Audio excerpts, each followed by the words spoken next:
Alors, bonjour mesdames et messieurs, on vous souhaite la bienvenue à cette troisième présentation de notre journée porte ouverte. Alors, une présentation maintenant sur notre pèlerinage en Hongrie dans le cadre du Congrès eucharistique international à Budapest. Alors, c'est un voyage qui va avoir lieu du 2 au 14 septembre 2021, accompagné de Marc Langlois et Monseigneur Louis Corriveau, euh, évêque du diocèse de Joliette. Alors, sans plus tarder, je vais vous présenter nos conférenciers pour aujourd'hui. Mon nom, c'est Anne Godbout, je suis directrice générale de Spirito. On est un voyager spécialisé dans les pèlerinages et les voyages de ressourcement.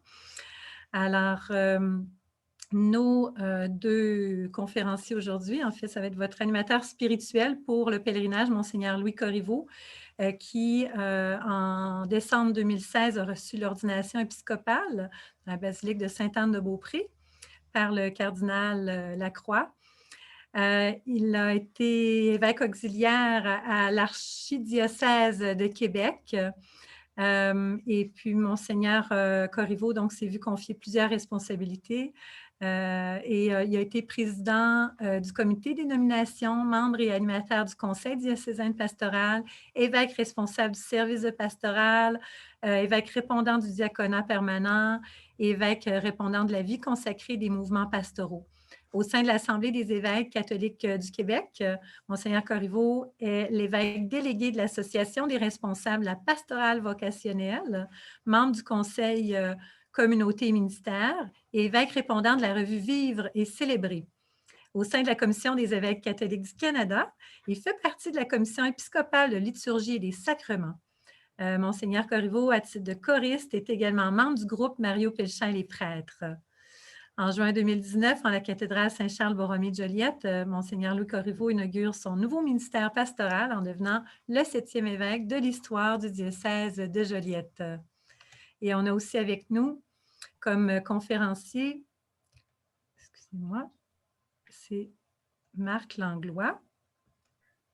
Marc Langlois, excusez-moi, je cherche sa petite biographie.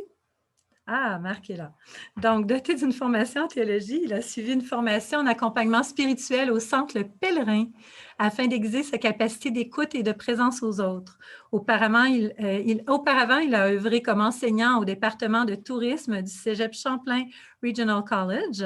Son expérience très diversifiée dans le monde du tourisme, de guide accompagnateur à propriétaire d'agence, lui a permis de goûter à presque tous les aspects du voyage et notons qu'il est aussi accompagnateur de Spiritour depuis de nombreuses années. Il a accompagné beaucoup de différents pèlerinages à travers le monde, principalement en Europe, mais un peu partout. Donc, sans plus tarder, en fait, je voudrais laisser nos conférenciers dire un petit mot et puis on va vous présenter une vidéo. Marc, peut-être juste dire un petit mot. Qu'est-ce qui vous motive à faire ce pèlerinage avec nous? D'abord, voyager avec Spirito, c'est toujours une grande, grande joie du fait qu'il y a beaucoup de très beaux rapports entre les voyageurs eux-mêmes et aussi l'accompagnateur. Et il y a déjà depuis 2009 que je voyage avec Spirito et je suis toujours revenu extrêmement enrichi et heureux d'être avec les gens avec lesquels je voyage. Et Merveilleux, surtout pour merci. les gens, la destination aussi, bien entendu. Merci. Alors, voilà, donc, Monseigneur Corriveau, on va d'abord vous entendre sur un beau vidéo que vous nous aviez préparé avec ECDQ. Ça a été présenté, lors quand le congrès a été annoncé pour 2020. Donc, sans plus tarder, je vais vous présenter ce vidéo vraiment magnifique. Puis ensuite, Monseigneur, je vous cède la parole. Alors, je ne sais pas pourquoi on voit encore celui-là. Est-ce que vous voyez la vidéo? Oui. Oui? OK, merci.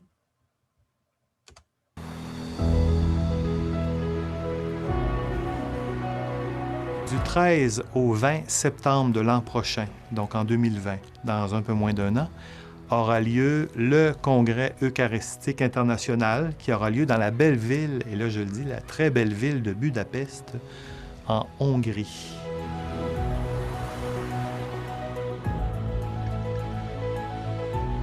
Un congrès eucharistique est un événement qui a lieu aux 4 ans. L'Église internationale, l'Église mondiale, convie les hommes, les femmes à se rassembler, les jeunes, pour venir célébrer le grand mystère de l'Eucharistie. Que cet événement-là ait lieu à tous les 4 ans, qu'on y mette autant d'importance et d'emphase, on devrait nous sonner une cloche pour nous dire que l'Eucharistie, c'est vraiment ce qui est au centre de la vie chrétienne. Alors, ce congrès eucharistique qui aura lieu dans la capitale hongroise a pour thème « En toi, toutes nos sources ». Alors, il y a toujours un clin d'œil à une caractéristique du lieu. La ville de Budapest est une ville thermale. On y retrouve beaucoup de termes de sources d'eau. Alors, c'est un clin d'œil à la géographie, à la particularité de cette ville. Mais c'est aussi une phrase du psaume 87 qui dit « En toi, toutes nos sources ». Autrement dit, l'Eucharistie, c'est la source de la vie de l'Église et c'est aussi la source de la mission.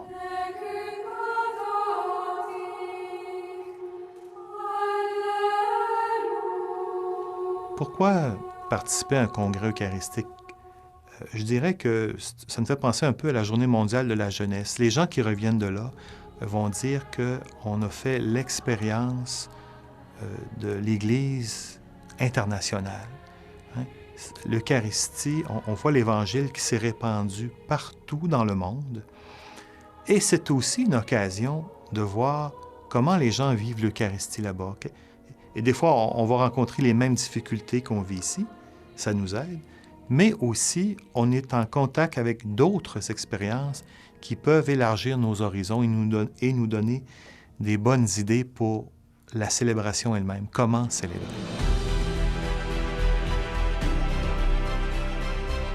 Donc, le congrès eucharistique qui a lieu à Budapest, qui est une très belle ville, c'est une ville culturelle, c'est une ville qui est belle, qui est traversée par une rivière avec ses quelques châteaux. C'est une ville qui est magnifique. Ce qui est important aussi de dire, c'est que c'est une ville qui est sécuritaire.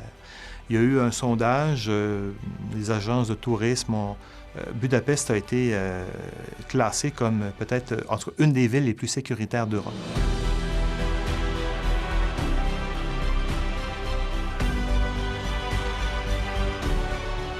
Alors, je vous invite à vous joindre à moi. Nous allons voyager avec Spiritour, qui est une agence qui a fait ses preuves. Il y aura un guide avec nous, tout est organisé. Vous aurez l'occasion de visiter non seulement la belle ville de Budapest, mais il y aura aussi un arrêt à Prague, un autre arrêt à Vienne. Donc, ce sont des villes magnifiques. Et je serai avec vous comme accompagnateur spirituel. Et rendu sur place, il y aura, au Congrès eucharistique, traduction simultanée en plusieurs langues, dont notre belle langue, le français.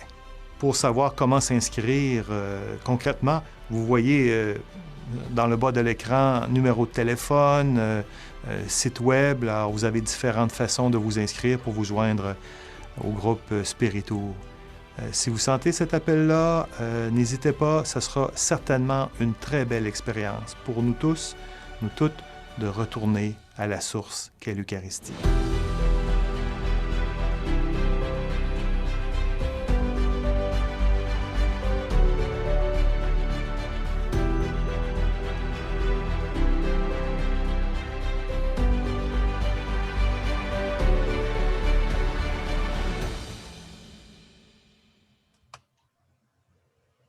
Voilà, alors un très beau vidéo pour donc septembre 2021. Alors, Monseigneur Louis Corriveau, merci d'être avec nous. Je vous cède la parole. Je ne pensais pas d'en avoir dit autant. Qu'est-ce que je peux ajouter de plus? Je vais juste peut-être faire un ajout. Si vous permettez, je vais vous partager un petit texte que j'ai préparé ce matin. Vous le voyez, tout le monde? Oui. Bon. Parce qu'on est dans le temps pascal actuellement, là, et on vient de célébrer donc la fête de Pâques, le Triduum pascal. Et j'ai choisi, j'ai pris 2 extraits d'évangiles qu'on a lus récemment.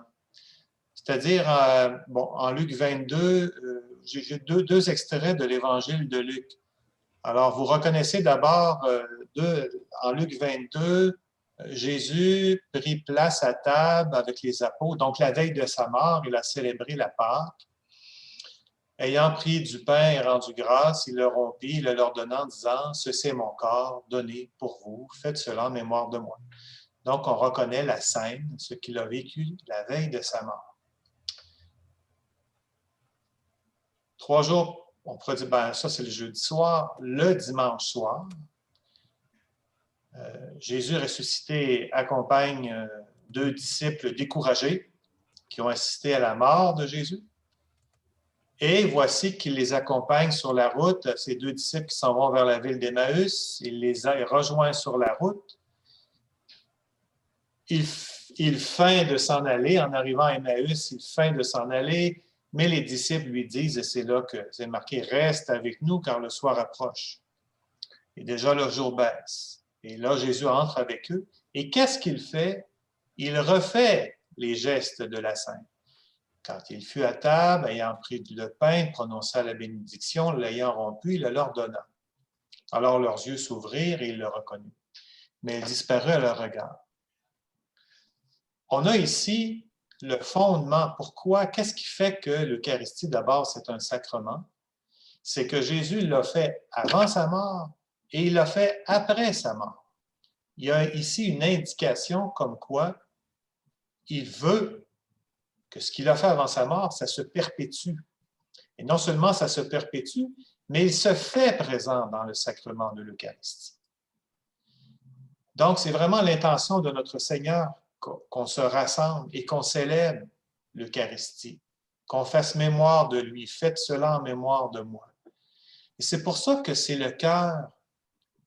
Quand on dit que l'Eucharistie est à la source de la mission, c'est le cœur de la vie de l'Église. C'est pour ça que c'est si important. C'est vraiment dans l'intention de notre Seigneur qu'on célèbre l'Eucharistie. C'est le sacrement de sa présence. Et c'est un sacrement qui est célébré en tout temps et en tout lieu. Et un congrès eucharistique dit cela. On va aller en Hongrie. Alors, les Hongrois célèbrent l'Eucharistie depuis quoi? Au moins 1000 ans. Nous savons que le Saint-Étienne, le roi Saint-Étienne, qui a été baptisé, qui était en l'an 1000. Alors, imaginez, le roi Saint-Étienne, et donc le christianisme a commencé aux environs de l'an 1000, et à imaginer, ça fait 1000 ans que les Hongrois célèbrent l'Eucharistie au moins. Alors, l'Eucharistie, sacrement de la présence du Seigneur, partout dans le monde maintenant, depuis des siècles. Et le congrès eucharistique est une manière de manifester cette réalité. C'est célébré en tout temps et en tout lieu. C'est un sacrement qui rassemble. Ça, c'est Piero Marini, qui est associé à l'organisation des congrès eucharistiques à Rome, qui disait qu'on est dans un monde qui se divise beaucoup. Vous avez remarqué ça, il y aura toujours des tendances à séparer les gens dans différentes catégories, gauche, droite, hommes, femmes, bon, il y a toutes sortes de tendances, alors que l'Eucharistie, elle, a pour but de nous rassembler. Et elle rassemble les hommes, les femmes, les jeunes de tous âges, de toutes catégories. C'est vraiment une des fonctions principales de l'Eucharistie. Le congrès, c'est encore plus, ça rassemble toutes les races ensemble en un seul lieu pour célébrer cette réalité. Alors voilà, donc je l'ai dit dans la présentation, le thème, parce que la belle ville de Budapest est une ville thermale, le thème est « En toi toutes nos sources ». C'est une des phrases du psaume 87, « En toi toutes nos sources ». Jérusalem, en toi toutes nos sources, si on prend la phrase au complet. C'est juste pour dire qu'à la source, pourquoi c'est une source? Parce que dans l'Eucharistie, nous communions au Christ ressuscité. Nous communions à celui qui est amour. Et donc, on communie à cet amour-là, on communie à cet amour pour en rayonner par la suite dans toute notre semaine. C'est pour ça que c'est à la source de l'amour, c'est à la source de l'évangélisation. Alors voilà, donc, Pour être un petit peu plus concret, si on arrive, ce que je n'ai pas dit dans la présentation, c'est que vous avez ici l'horaire du congrès eucharistique. C'est surtout le matin que c'est plus actif au niveau des catéchèses. Ça commence par les laudes. Petite histoire, j'étais responsable de la célébration des laudes au congrès eucharistique de 2008 à Québec. Ce que je pourrais dire aussi, je pourrais ajouter, c'est que les congrès eucharistiques nous mettent en contact avec des gens qui donnent des catéchèses et des témoignages. Vous voyez ça à 9h30, 10h30. C'est des gens d'un peu partout dans le monde qui nous édifient par leur enseignement, puis aussi par leur témoignage de vie eucharistique. Qu'est-ce que l'Eucharistie fait dans leur vie? On ne peut pas sortir, on sort toujours différent d'un tel événement, parce qu'on sort nécessairement enrichi intérieurement. Comme le dit un peu Spirito, voyage, hein, on voyage à l'extérieur, mais ça devient un voyage, un pèlerinage à l'intérieur de nous. Et c'est l'effet d'un congrès eucharistique. Alors, vous voyez ensuite qu'à tous les jours, du lundi au vendredi, il y a la messe suivie du dîner. Il y a différentes activités qui sont proposées dans l'après-midi, des activités culturelles, donc en après-midi et en soirée.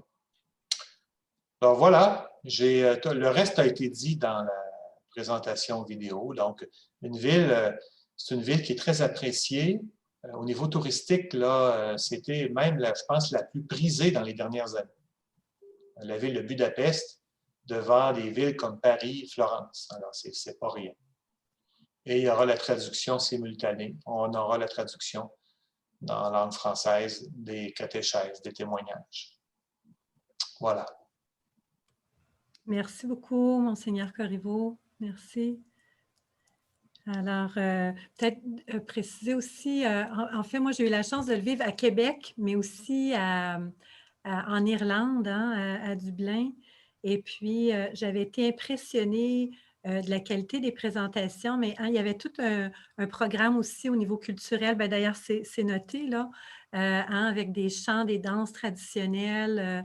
J'avais trouvé ça vraiment formidable. Puis, je pense qu'il y avait eu le chemin de croix. Hein, je pense qu'il y a toujours un chemin de croix le vendredi.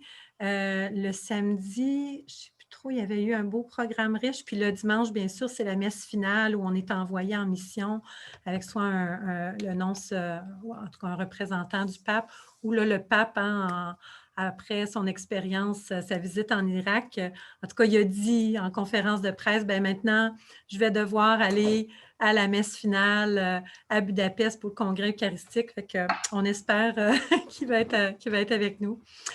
Alors, voilà. Monseigneur, est-ce que c'est possible peut-être juste de fermer votre partage d'écran? Oui. Parfait. On va passer avec notre diaporama. Aviez-vous d'autres choses peut-être que vous vouliez rajouter?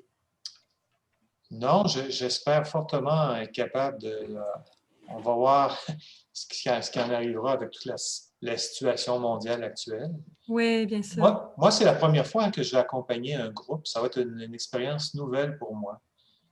Mais ça me fera plaisir de vous accompagner, d'être avec vous, de vous écouter, de partager avec vous simplement au gré des rencontres qu'on va vivre. Merveilleux. C'est vraiment un privilège de vous avoir avec nous. En plus, vous connaissez déjà la belle ville de Budapest. Et donc, on vous garde avec nous hein, pour la période de questions à la fin. Donc, on va continuer avec Marc. On va regarder ensemble l'itinéraire. Hein? Donc, Marc, je te laisse commenter ça, toi qui connais bien l'Europe centrale. Merci, Anne. C'est un plaisir que d'accompagner ce pèlerinage à Budapest, surtout qu'on va aussi joindre Vienne et Prague, que j'ai fait à quelques reprises avec Spiritour. Donc, c'est du pays connu et qui ne manque pas de m'enthousiasmer. C'est sûr qu'un des plaisirs d'accompagner un voyage, c'est de partager ce qu'on a vu, les petits coins qui sont un petit peu particuliers. Alors, je repasse l'itinéraire simplement, question de vous familiariser. Oups, est-ce que je peux avoir la carte un petit peu? Merci beaucoup. Alors, nous arrivons de Montréal à Prague Et vous allez voir qu'on fait un saut assez important jusqu'à Budapest, un saut en autocar, bien entendu. Le trajet de Prague va nous faire traverser la Bohême, qui est une région splendide, de belles collines douces et mélancoliques. On pense à Dvorak, le compositeur, cette belle musique très douce. Alors, on traverse la Tchéquie, qui faisait partie de l'ancienne Tchécoslovaquie, et qui est une partie un petit peu plus industrialisée, un peu plus développée. Mais nous passons aussi par la Slovaquie, qui faisait partie de cette même république, qui est divisée maintenant, qui est un coin beaucoup plus champêtre, plus montagneux, plus forestier, si on veut. Et le trajet va durer à peu près 5 ou 6 heures. On va arriver à Budapest. De Budapest, on se rend à Vienne, on revient un petit peu vers l'ouest. Et ce trajet-là est à peu près 3 heures. Et de Vienne, nous allons rentrer à Prague. Encore là, un trajet d'à peu près 3 heures et demie pour rentrer à Montréal de Prague. Ça vous donne un petit peu l'idée géographique. Vous allez voir qu'à Budapest, à Vienne, nous sommes sur le Danube, ce magnifique Danube. Vous allez voir des photos de Budapest en particulier, mais Vienne, vous ne verrez pas beaucoup du Danube. Et c'est peut-être à Budapest que le Danube citadin, urbain, est le plus éclatant. J'aime penser à Budapest comme étant la jeune princesse, la jeune première. C'est éclatant, c'est éclairé, c'est très beau. Vienne est plus sobre, Vienne est plus impériale, plus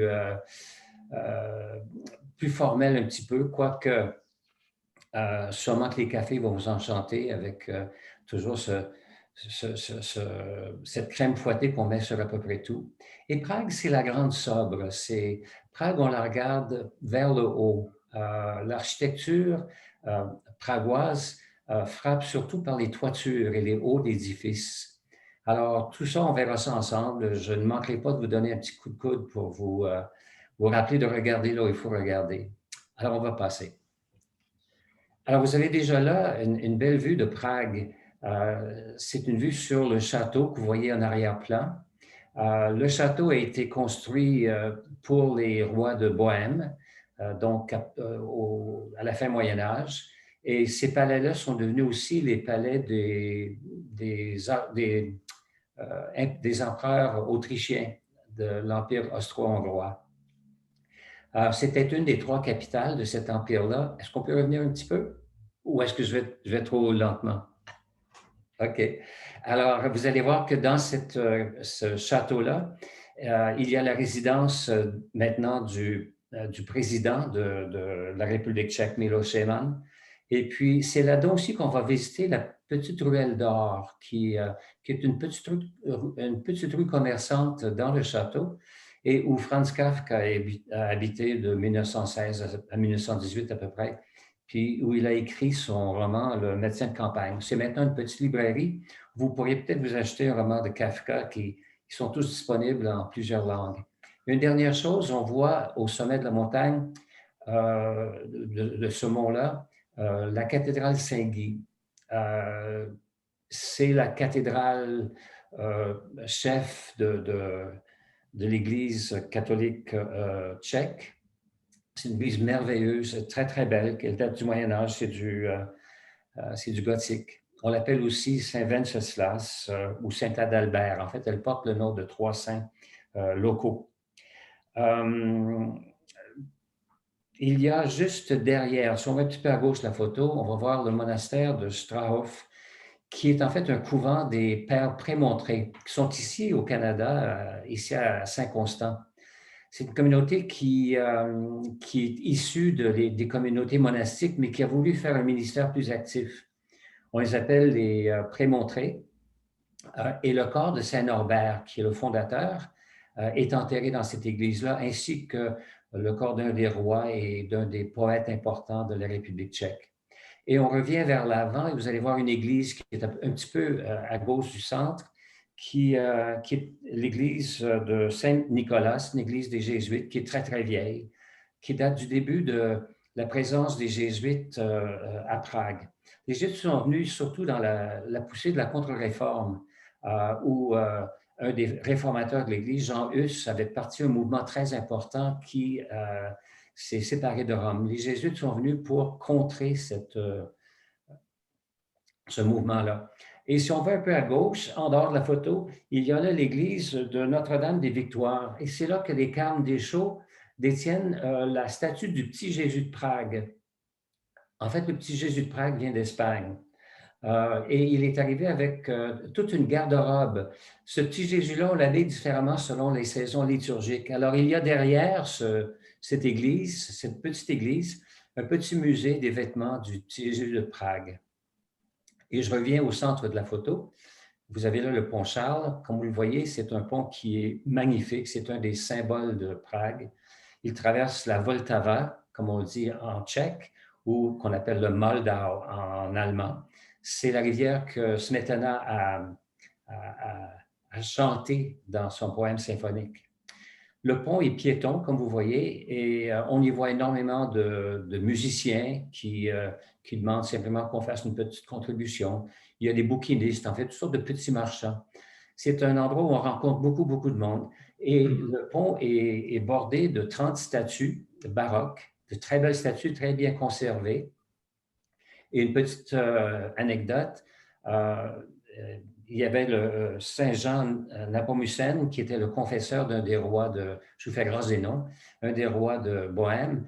Et ce roi était très jaloux de son épouse. Et Saint Jean Nepomucène était le confesseur de la reine. Et le roi a fait pression sur lui pour qu'il dévoile la confession de sa femme, pensant que peut-être qu'elle le trichait. Et Saint Jean a toujours résisté. Et c'est à partir du pont Charles qu'il a été noyé par le roi. Ça, on le savait, ça n'a jamais été officiel. Et puis, on a toujours conservé un genre de dévotion à sa langue qui ne s'est pas déliée devant le secret de la confession. Et vous allez voir à différents endroits religieux de la République tchèque qu'il y a cette langue qui est montée en effigie, en souvenir de Saint Jean, qui est un des saints patrons un des saints patrons de la République tchèque. De là, nous allons aller ce qui n'est pas sur la photo, ce qui est la vieille ville de Prague, où on va voir la magnifique église de Notre-Dame-du-Tine, l'horloge mécanique qui n'a pas d'égal, et plusieurs petites églises qui ont servi particulièrement dans le temps de Jean Hus lors de sa séparation de l'Église catholique. Et en soirée, bien entendu, qu'on mange ensemble et puis on loge au même hôtel. Et le samedi, je pense qu'on peut changer la diapositive. Oui, c'est ça, l'église Notre-Dame-du-Tine. Et autour de cette place est magnifique. Et juste derrière, ce qu'on ne voit pas, c'est l'horloge mécanique qui est unique. Le lendemain, donc le samedi 4 septembre, pardon, nous allons faire la visite du quartier juif de Prague, un des quartiers les plus saisissants d'Europe. Le quartier lui-même a été démoli durant la guerre par la présence des troupes nazies et les gens ont été déportés, surtout à Terezín, le camp de concentration de Terezín. Et parmi les choses, le quartier lui-même a été dévasté durant la guerre. On n'y voit pas grand-chose de l'époque, mais il y a quelques édifices. Je pense que la diapositive prochaine le montre.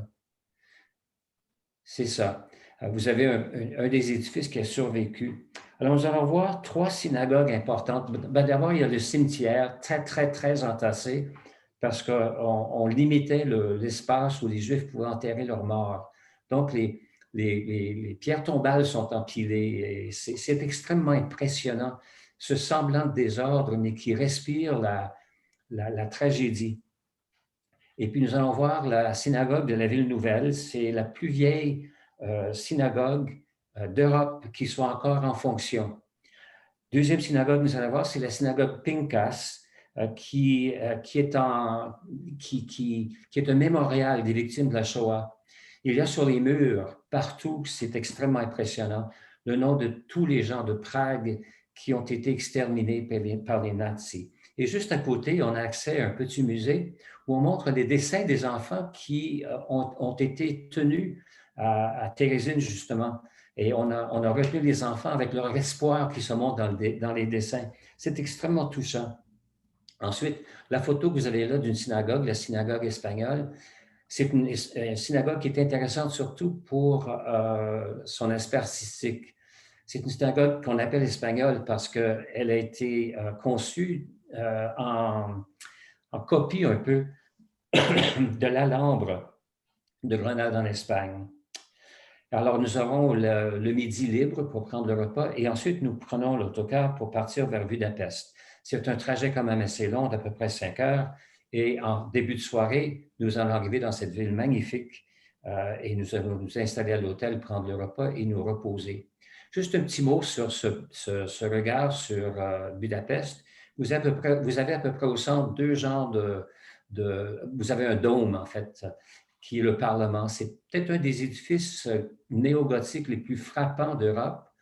Et vous pourrez le voir si jamais vous optez de prendre une excursion en bateau sur le Danube. Vous allez pouvoir le voir, c'est un site magnifique. Et vous avez là-dessus le devanture de l'Opéra. C'est un quartier, du côté droit, c'est le quartier qu'on appelle Pest, qui est le quartier plus aristocratique. C'est là qu'est le Parlement, qu'il y avait les ambassades, l'Opéra, l'église Saint-Étienne, où il y aura une messe en plein air devant la place Saint-Étienne. Et puis, il y a là-dessus aussi l'avenue Andrassy, qui est d'une beauté remarquable, qu'on peut comparer même aux Champs-Élysées. C'est devenu un patrimoine mondial de l'UNESCO depuis à peu près 2002. Et nous allons traverser ce pont qui est le pont des Chênes pour aller du côté de Buda. Buda, c'est l'autre côté où on voit surtout les stations thermales, parce que Budapest est nommé, comme disait Monseigneur Corriveau, est renommé pour ses bains thermaux, les sources. Et de ce côté-là, on va voir le bastion des pêcheurs et l'église Saint-Mathias, qui est une très vieille église du Moyen-Âge où les rois de Hongrie étaient couronnés. Elle a été transformée en mosquée à un moment donné avec l'invasion musulmane.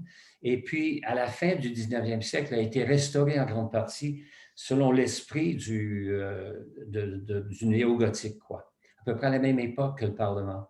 Et à gauche, il y a le mont Gellert, bien entendu, où nous montrons pour avoir une vue absolument spectaculaire de la ville de Budapest. C'est une ville spectaculaire.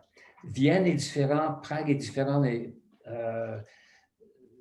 Budapest, un peu comme la débutante, toute belle, toute magnifique. Et c'est là que nous vivrons le 52e congrès eucharistique au stade Ferenc Puskás, qui est le grand terrain de soccer.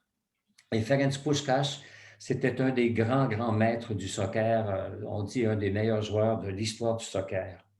Et des jours 5 à 10, vous avez là le stade Ferenc Puskás, et aussi le Parlement vu du Danube.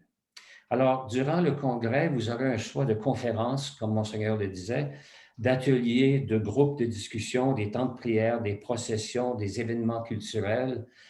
Vous aurez en fait un programme où vous pourrez choisir. Je ne vous conduirai nulle part en particulier, à moins que ce soit un mouvement de groupe, là où j'irai avec vous, mais je faciliterai vos déplacements et tout ce qu'il vous faut savoir pour pouvoir aller là où vous voulez aller durant la conférence. C'est sûr que les manifestations générales, comme les messes et des choses comme ça, j'y serai avec vous et je mènerai ceux qui veulent y aller. L'après-midi, c'est surtout dédié aux activités culturelles, comme disaient Anne et Monseigneur Corriveau. Et puis, dans le kit congrès que vous allez recevoir, vous allez avoir le programme détaillé que nous pourrons regarder tous les soirs ensemble pour voir ce qui vraiment vous intéresse. Vous avez ici aussi une carte de transport qui vous permettra de vous déplacer sans limite dans la ville de Budapest pour aller aux endroits où vous voulez aller. Et puis, vous aurez 5 coupons repas dont vous vous servirez pour les repas du midi au congrès. Alors, en soirée, c'est sûr qu'on mange toujours ensemble et puis on se compte ce qui est passé durant la journée. Et ce qu'on aime faire chez Spiritour, c'est créer une zone d'échange pour ceux qui le veulent, où on parle de l'expérience spirituelle, culturelle qu'on a vécue durant la journée. Et dans tous les voyages que j'ai faits, c'est toujours un moment culminant de la journée. Oui, durant la journée, on a été épaté, on a vu des choses, on a fait des expériences, mais d'échanger là-dessus et de voir qu'il y a d'autres façons de voir dans le groupe et d'apprendre à connaître les autres à travers l'appréciation qu'ils ont de ce qu'on a vu, c'est une expérience qui vaut le voyage. Et c'est ce qui fait que je suis toujours enchanté d'accompagner les groupes Spiritour, c'est qu'il y a une dimension humaine importante. Je vois souvent des groupes qui partent avec d'autres organisateurs, ils se lèvent à 6 heures le matin, puis c'est pousse, ils sont en gang, ils montent dans l'autocar. Chez Spiritour, le pas est toujours plus reposé.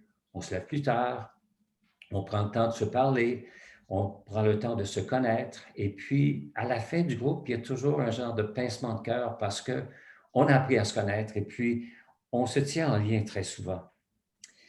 Alors, le jour 11, on quitte, c'est-à-dire que le jour 11, le dimanche 12 septembre, on a l'Eucharistie justement à la place des héros. Et c'est la messe avec le cardinal Peter Erdő, qui est l'évêque d'Esztergom, qui est en dehors de Budapest, à peu près 3/4 d'heure, 1 heure, qui est le lieu où réside le primat. En fait, c'est lui, Monseigneur Erdő, qui est le primat de l'Église hongroise, un peu comme Monseigneur Lacroix est le primat de l'Église canadienne. Alors, le matin, il y a la messe, on ramasse nos choses, et en après-midi, nous partons pour Vienne. C'est un trajet d'environ 1 heure, un trajet extrêmement agréable où nous longeons ici et là le Danube. Et on arrive en fin d'après-midi, on s'installe à l'hôtel, on prend le repas ensemble à Vienne, et puis on va essayer en fin d'après-midi, si on peut, aller prendre un café dans un des cafés somptueux de la ville. Des cafés, il y en a de toutes sortes, de toutes les ambiances.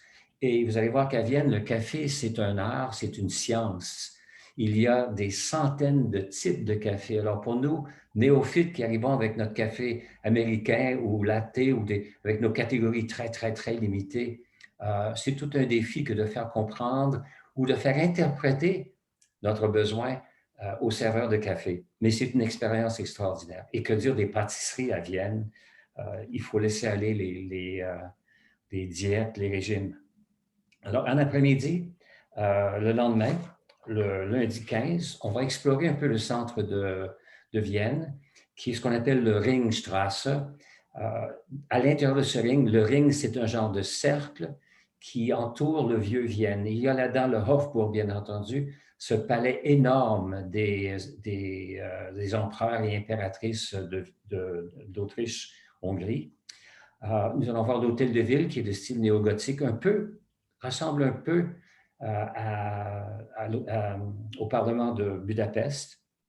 On va passer devant le musée des Beaux-Arts, encore là, qui rassemble 5 musées différents. On n'aura pas le temps d'entrer malheureusement. Et Vienne aussi à sa place des héros. Et puis, nous ferons une halte à la cathédrale Saint-Étienne, le Stephansdom, dont on voit la toiture à gauche. C'est en plein cœur de la ville. Et à l'intérieur du ring, c'est une zone piétonne. Donc, on peut prendre son temps, on n'est pas pressé, personne ne nous pousse. Et c'est plein d'histoires. On passe devant, par exemple, le Kaisergruft, qui est la crypte des Capucins. Les pères Capucins avaient une église où les empereurs et impératrices étaient enterrés. Mais attention, on enlevait leur cœur pour les mettre dans les murs de la chapelle du palais, qui s'appelle la chapelle des Augustins. Pourquoi? Parce que la famille royale était très, très reconnaissante aux pères Augustins qui étaient leurs aumôniers. Et les tripes, on les enlevait du cadavre et on les envoyait dans la crypte de Saint-Étienne parce que le peuple de Vienne a défendu les empereurs lors de l'invasion des Turcs à l'époque, des Ottomans. Alors, les tripes dans ce qu'on appelle la métaphysique, c'est le lieu du courage. Alors, on enlevait les tripes, on les mettait dans la crypte de l'église Saint-Étienne. Mais ce qui reste au Kaisergruft, c'est le cadavre en entier. Chose intéressante, c'est que le dernier des empereurs, l'empereur Charles, qui est mort à Madère, en exil après la révolution du début du 20e siècle, est toujours enterré à Madère. Et sa femme est venue habiter à Québec durant la guerre. Elle s'appelait Zita. Et Charles et Zita sont bien heureux. Ils sont en procès de canonisation. C'était des gens assez exceptionnels. Donc, on peut voir au Kaisergruft le tombeau de l'impératrice Zita. Alors, Vienne, c'est une mine de choses à découvrir. Nous allons aussi aller à Schönbrunn, que vous voyez, non, ce n'est pas là, c'est l'autre photo, je crois. Schönbrunn, qui est, bon, vous voyez là, le château de Schönbrunn, on le voit mieux. Le château de Schönbrunn, c'était la résidence de campagne. Maintenant, c'est en plein cœur de Vienne, mais à l'époque, c'était à la campagne. La résidence de campagne de la famille royale Habsbourg. Petit fait en passant, Marie-Antoinette y passait beaucoup de temps, bien entendu. On dit que là, elle aurait consoler le jeune Mozart qui était tombé, s'était blessé le genou. Aussi, c'est là que le fils de Napoléon et de Marie-Louise d'Autriche, celui qu'on appelle l'Aiglon, François-Charles-Joseph, a vécu toujours rejeté par son père et par sa mère et par la famille royale. Et c'est là qu'il a vécu jusqu'à l'âge d'à peu près 32-33 ans et qui est mort de tuberculose dans une solitude affreuse. Le palais lui-même est passionnant. Le jardin est incroyable. C'est un jardin qui sert à des concerts l'été, des concerts de l'Orchestre symphonique de Vienne. Alors, nous prenons le repas du midi au centre-ville ensemble et nous repartons ensuite pour Prague. On aura fait la boucle. Le trajet encore là est d'à peu près 3 heures. Et c'est un trajet intéressant qu'on a fait plusieurs reprises. On fera une pause, il y a une petite auberge, s'il est encore là après COVID, on pourra s'arrêter, où il y a un très beau monastère cistercien qui a été remis à l'Église catholique et qui est en restauration. Donc, vous avez au haut de la photo le bastion des pêcheurs à Budapest. Dans le milieu, c'est la Hofburg à Vienne. Et en bas, c'est l'horloge mécanique de Prague. Toutes des choses que vous allez voir. Alors, comme mouvement fort dans le voyage, un mouvement sera incroyable, c'est la messe d'ouverture dans le stade Ferenc Puskás, où peut-être le pape présidera, on ne sait pas encore. Il y a l'adoration eucharistique sur la place Saint-Étienne de Budapest, donc devant la cathédrale Saint-Étienne. On a devant nous la cathédrale, mais derrière nous, le Danube. Et puis, la Sainte Messe avec le cardinal Peter Erdo, donc à la place des héros, donc le primat de l'Église hongroise. Des plus, vous voyez 3 magnifiques capitales qui font toutes partie de l'Empire austro-hongrois, avec bien entendu une insistance sur Budapest. Vous avez un tour de ville privé de Budapest avec un guide francophone. Partout, on est accompagné par un guide francophone. Et pour ceux et celles qui le veulent, une belle croisière en soirée sur le Danube. Ça vaut la peine, c'est un paysage incroyable. Et puis, voilà. Et puis, le jour 13, mardi 14 septembre, nous rentrons à Montréal. On n'a pas les heures encore, ça viendra plus tard. Merci beaucoup, Marc. Merci beaucoup. Très belle présentation. Avant de prendre des questions, donc, je vais dire quelques mots un peu sur la partie un peu plus technique. Donc, combien ça coûte, qu'est-ce qui est compris dans le forfait. Alors, voilà, bien sûr, c'est tout sur notre site Internet, mais en gros, les grandes lignes, donc, qu'est-ce que je peux vous dire? Donc, le tarif en réservé tôt, en fait, oui, la date réservée tôt est passée, mais OK, le tarif est à 3 999 $. Et qu'est-ce que ça comprend? Ça comprend donc les vols internationaux sur Prague, aller-retour. Ensuite, vous avez le transport en autocar selon le circuit proposé, selon l'itinéraire, donc tous les transferts et transports sur place. Service de guides professionnels locaux pour les visites de villes de Prague, Budapest et de Vienne. Visites privées pour le groupe en langue française, bien sûr. Vous avez 11 nuits en hôtel, 3 et 4 étoiles en chambre double, 11 petits déjeuners, 11 soupers, donc toujours 2 repas par jour. Et vous avez aussi 5 dîners d'inclus pendant le congrès. Donc, au total, 27 repas d'inclus.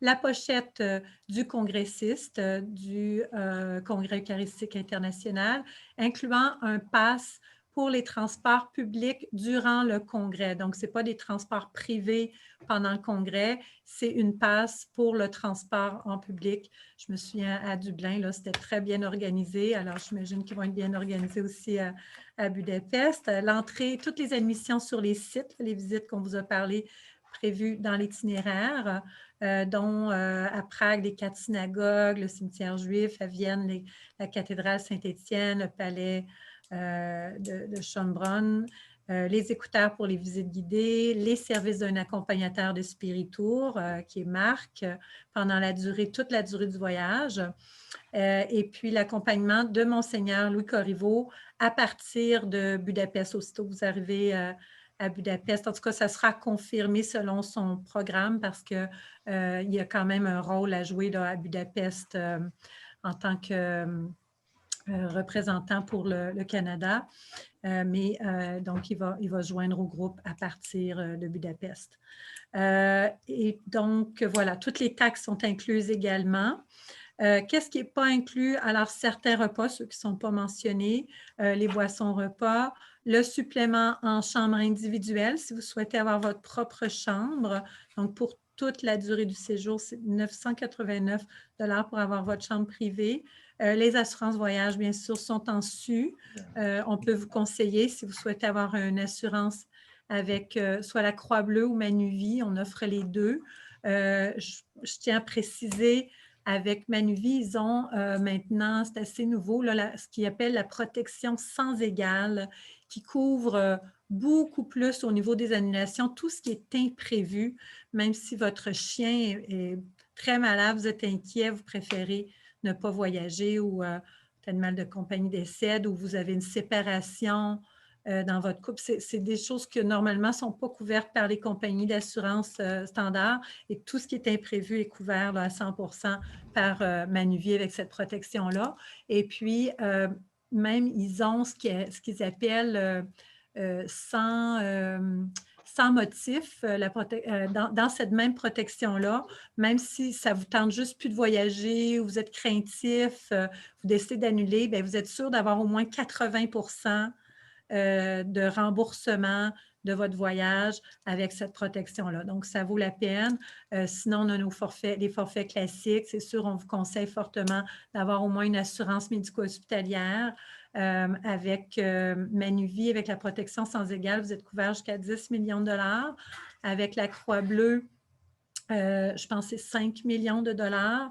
Et puis, vous êtes couvert avec les deux compagnies, vous êtes couvert si jamais vous tombiez malade de la COVID à destination, c'est couvert aussi. Vous êtes tout pris en charge si vous devez prolonger votre hébergement. Et puis, vous devez acheter un autre billet d'avion pour revenir plus tard. Tout ça est pris en charge. Vous avez bien sûr l'assurance annulation et interruption de voyage qu'on vous encourage à prendre, idéalement avec un forfait complet là, où la protection sans égale, ça comprend tout ça aussi. Et l'assurance bagage est inclus dans de tels forfaits en cas de vol ou de perte de bagages. Alors, bien sûr, un conseiller chez Spiritour là, pourra vous aider à choisir la meilleure police d'assurance pour vous. Ensuite, la contribution au fonds d'indemnisation des clients des agents de voyage, elle est actuellement sans frais. Donc, automatiquement, en faisant affaire avec une agence de voyage, vous êtes protégé.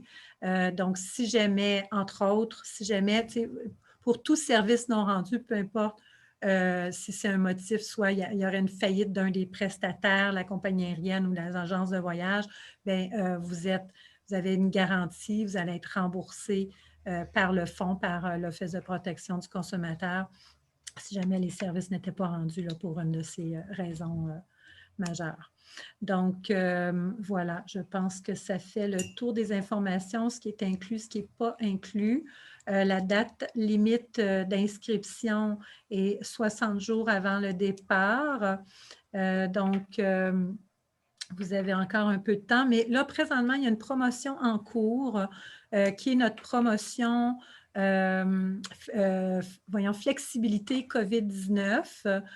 Cette promotion-là, en gros, c'est que comme dépôt pour réserver votre place, soit dit en passant, on avait déjà notre nombre minimum pour 2020.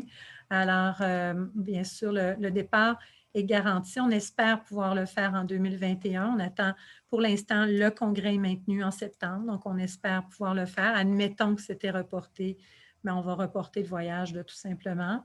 Bien entendu, si jamais il y avait l'avis d'éviter tout voyage non essentiel hors du Canada qui était encore en vigueur, même chose, on va devoir reporter ou en cas de force majeure, annuler le voyage. Donc, bien sûr, votre sécurité est notre première préoccupation. Mais avec la promo flexibilité COVID, donc, vous pouvez réserver votre place avec un dépôt de seulement 100 $. C'est valide jusqu'au 1er juin 2021. Donc, ne tardez pas. Et puis, aucun dépôt supplémentaire ne vous sera demandé jusqu'à 60 jours avant le départ, 2 mois avant le départ, qui est la date du paiement du solde. Donc, comme je disais, si pour des raisons de force majeure, le voyage doit être suspendu, ce dernier se réserve le droit de reporter à des dates ultérieures. Si ces dates ne vous conviennent pas, Spiritour va vous émettre un crédit voyage valide au moins 24 mois pour un autre voyage de votre choix. OK? Donc, votre crédit va être valide pendant 2 ans pour le dépôt de 100 $ que vous aurez donné. C'est bon. Alors, n'hésitez pas s'il y a des questions. On est là pour ça, pour vous répondre. Nos conférenciers sont toujours là. Alors, il nous reste très peu de temps. Alors, si vous pouvez utiliser le chat ou si vous le souhaitez, vous pouvez aussi lever la main et ça nous fera plaisir d'ouvrir votre micro, de vous permettre d'ouvrir votre micro pour poser vos questions. Alors, je ne vois pas de main levée. Dans le chat, n'hésitez pas si vous n'osez pas ouvrir votre micro. Et bien sûr, vous pouvez nous appeler aussi à nos bureaux chez Spiritour, notre ligne sans frais dès lundi, entre lundi et vendredi, 9h à 5h. Il fera plaisir de vous répondre. 1-866-331-7965, notre numéro sans frais et notre site web sont à votre disposition. Alors, je ne vois pas de questions. Donc, je vous laisse le dernier mot à nos animateurs, nos conférenciers. Monseigneur Louis Corriveau, si vous voulez dire un mot final, puis ensuite Marc, un petit mot final avant de conclure. Je pourrais rajouter, si jamais ça se concrétise comme projet au mois de septembre, je vais proposer peut-être une activité de préparation au niveau spirituel. On reçoit des documents, il y a toujours un document de base qu'on reçoit, un document pour le congrès eucharistique. Je pourrais vous envoyer le document aux participants. On pourrait se faire une rencontre d'échange, une première rencontre d'échange quelque part au début de l'été, un échange comme une espèce de retour sur la lecture de ce document-là. C'est un document de quelques pages que chaque congrès eucharistique produit à chaque fois, là, sur une réflexion sur l'Eucharistie. Merveilleux. Alors, Marc l'a déjà. Je me souviens plus, je pense que je l'avais envoyé, ou en tout cas, de toute façon, on le renverra. Là. Parfait. Un document passionnant. Merveilleux. Merci beaucoup, Monseigneur. Marc, un petit mot de la fin? Ben, j'ai hâte de partir. J'ai hâte au congrès, bien entendu, et j'ai hâte. C'est comme un sandwich entre deux belles villes magnifiques. Alors, ce sera magnifique, rien de moins. On va se laisser enchanter par le congrès et par ce qui l'entoure. Merveilleux. Merci beaucoup, Marc. Merci, Monseigneur. Merci à tout le monde qui était présent avec nous. Alors, on va faire une petite pause. Notre prochaine conférence va commencer à 4 heures sur la Gaspésie, dans le cadre de notre journée porte ouverte. Donc, à 4 heures, on va couper là, maintenant et puis avec le même lien, vous pourrez vous brancher à nouveau pour la conférence sur la Gaspésie. Ah, c'est vrai, j'allais oublier avant de partir, une petite question quiz rapide. Alors, quelle est la ville capitale de l'Autriche qu'on va visiter? Le premier qui me donne la bonne réponse sur le chat, la capitale en Autriche qu'on va visiter. Première réponse, je l'ai eue de Lucille Vien. Lucille, Budapest. Malheureusement, ça, c'est la capitale du côté... alors, c'est pas là, en Autriche, Budapest, c'est en Hongrie. Alors, c'est une petite question piège. Hein? Vous allez voir 3 capitales.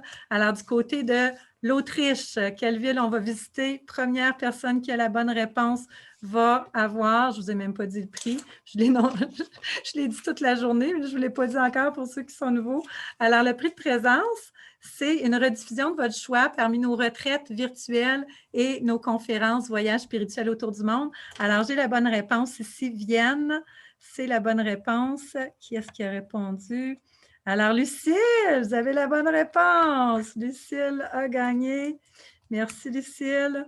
Et donc, on fait une petite coupure. Les conférenciers qui sont déjà là pour la Gaspésie, je vais vous demander de vous rebrancher avec le même lien. Et puis, voilà. Donc, je coupe. Merci beaucoup, tout le monde.